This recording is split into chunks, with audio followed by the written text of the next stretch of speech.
viejo proverbio que en el corazón de cada persona hay un rincón para el amor y la bondad, y que a pesar de que una persona parezca llena de rabia y maldad, solo hace falta una chispa para hacer que los buenos sentimientos salgan a la luz. Y quizás todo esto se cumpla en la historia que hoy os vamos a contar. La magia de una muñeca romperá el embrujo de la maldad y abrirá el corazón al amor y a la bondad. Y que la magia que hoy conquista este lugar pueda conquistar 1000 corazones más. Dos animales del verbo salvaje, de abrazo mortal, de brillante y maldito linaje.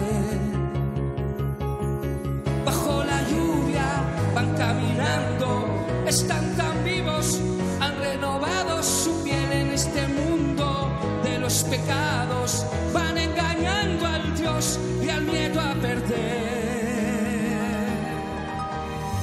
Nadie les calla la boca, nadie conoce de sus heridas, maleta y rumbo directo al sol. Han incendiado la ropa, han aprendido a bailar la vida, que no les roben su libertad, son hijos del verbo amar.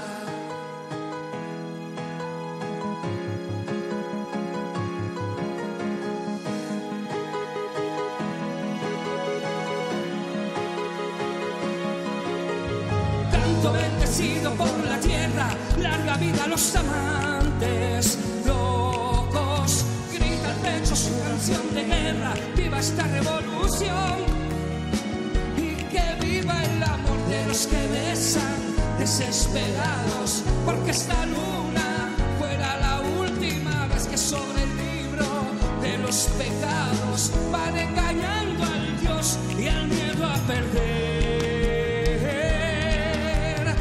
Nadie les calla en la boca, nadie conoce de sus heridas, maleta y rumbo directo al sol. Han incendiado la ropa, han aprendido a bailar la vida, que no les roben su libertad, son hijos del verbo amar.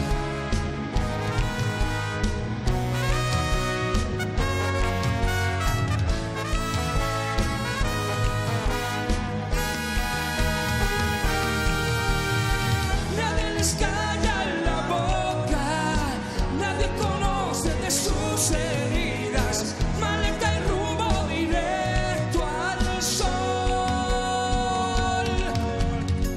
Han incendiado la ropa, han aprendido a bailar la vida, que no les roben su libertad, son hijos del verbo amar. ¡Arriba ese aplauso, Vicio!